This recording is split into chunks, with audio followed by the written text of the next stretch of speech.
Not yet. Not yet. I'm going to finish reviewing it, and I believe we've got some appointments set up with everybody next week. It was going to be Monday. The trial's not going to be over by then, so we're going to have to push it out.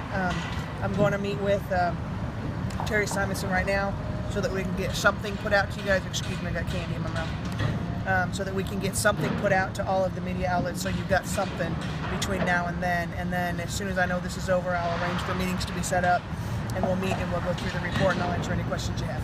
And how's it been? I know this came out kind of late yesterday. With the department, is morale, how's everything going there with it, with some of the stuff that was revealed? They haven't read it either. I got it. We've had it a couple days. I haven't finished it. Terry hasn't finished it. My employees just got it yesterday. So I haven't had a chance, because of what's going on right now, I haven't had a chance to visit with anybody about the report. So give me just a few days, we'll get this behind us, and then we'll meet and we'll go through everything in the report, and I'll be able to give you a better update on how the employees are handling it and things. Just any message you want to send to the public right now? I know, because we'll be reporting about the audit, you might not be talking about anything that you'd like to tell the public. Right. I think that this will provide for us a positive roadmap for the future, and one of the statements I know that's going to be released that I'll state now is that we're at a very large crossroads for the sheriff's office. We're hitting a new era. We've got a complete new change of administration, and for that, I think this report is optimum timing, because it gives us a path to take to improve and get back to what we used to be previous near past, if that makes any sense, but better, and a positive forward motion with good goals and good obtainable objectives for the sheriff's office. And I think when the new sheriff comes on, with the staff that we have now and the employees that we have now, I think we've got nowhere to go but forward and up. Do you plan on staying there when the new sheriff comes on and kind of that transition? I would love to stay. It's been my home for 21 years. I would love to stay, and as interim sheriff, I can put things into place, and I can start things in motion that he could come in and change. But I'm going to. We're not standing still. We're moving forward. Hopefully we'll have some good ideas that he'll adopt and move forward, and I would love to stay and be a part of that, to see restoration to an agency that once was very good, and I would like that very much, but it's up to the new sheriff coming in as to what my fate is after April 11th. Have you, before you took over as interim sheriff, have you been happy these last 10, well, in your whole time there? Have you been happy there? I have very much enjoyed my time. Were there difficulties? Yes. Were there situations I had no control over and had no voice to say anything? Yes. But it's done. It's over. Through all that, and even though there were difficulty and issues, I was still given the opportunity, based on my experience and what I knew how to do and what I did do, that I promoted to chief deputy. So I can't complain about my treatment, per se. Were there issues that needed to be addressed? Absolutely. And then that's been proven. Were there things going on that were out of anybody else's control but a few? Absolutely, that's been proven.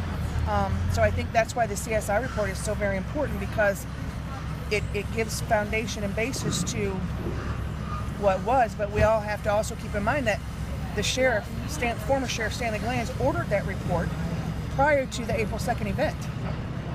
We were talking to John Matthews in early March, because he knew there were issues.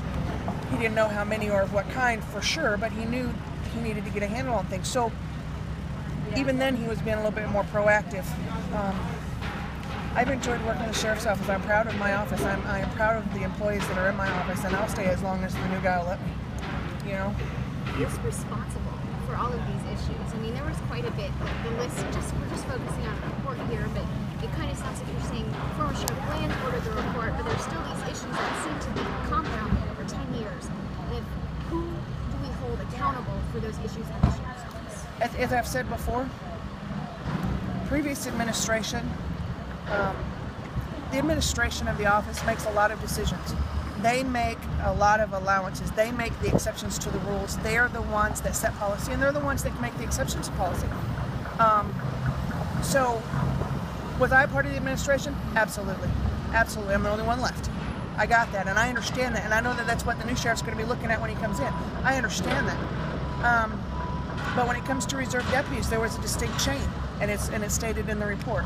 I haven't finished reading the rest of the report, so I don't know exactly what they found exactly. I can lend to the fact that we didn't follow policy, on instances that were found.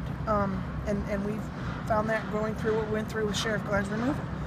There were issues. So, I don't know if you can blame it on any one person. You have to blame it on the administration as a whole. And I'm fully prepared to take my bit of responsibility for that administration. I don't know how better to answer that except to say that the changes have been made. We now with the CSI report and recommendations from the grand jury and recommendations from We the People and other things have given us a chance to look at and formulate a strategic plan that's a positive move to the future so that we can put the past in the past and rebuild and restructure and do what we need to do to bring the sheriff's office back to where it needs to be. Lastly, the county commissioners, with this 10 years, in this report, basically, do they hold some issue by not overseeing the sheriff's department more thoroughly? The BOCC doesn't have oversight of the sheriff's office. They're equal because they're all elected. If you're talking in reference to the jail, that's not the BOCC, that's the CJA. So it's very convoluted when it comes to all of those little pieces fitting together. So I wouldn't outright say yes to your question. I don't think that it's accurate. And we'll talk more about it when we get into the report. Let me finish it first. I want to answer that one a little bit more thoroughly, but I can't do it standing here today. I can't even, that took me a few minutes to even understand what you just asked. So give me a little bit on that one, I'll get back to you. Are you, in regards to what's happening now, are you confident in that? That I can't respond to at all. Okay. Sorry. We did speak with Billy McKelvey. This isn't regards to here, but he had said that oppression is still thriving in the sheriff's office. There's still a big division there, and that's been there for a significant amount of time. Now, as your interim, are you working to try and kind of bridge those? Absolutely. And how are you doing that? About doing what? I guess this is what he said. He said there was oppression, kind of people were taking sides. We know that kind of there's just been a lot of discord is really what it sounds like. How are you trying to work to try and kind of smooth everything over and then so that the new sheriff can hopefully take it home? We're doing a lot of things that we'll discuss with the CSI report that will answer that exactly. One of the things I will tell you is that weekly I send emails or visit with all of the employees so that they know what's going on, which hasn't occurred in a very long time. And that has helped a great deal. I'm hearing from the troops themselves. That helps a lot. So small steps, and we're looking at a lot of other things too. So, and we'll visit more when we set up for the CSI report and answer a lot of those because it's in the strategic plan and some of the ideas and thought processes and things like that. Okay? Thank you so much. Absolutely. Thank you so much. You're welcome.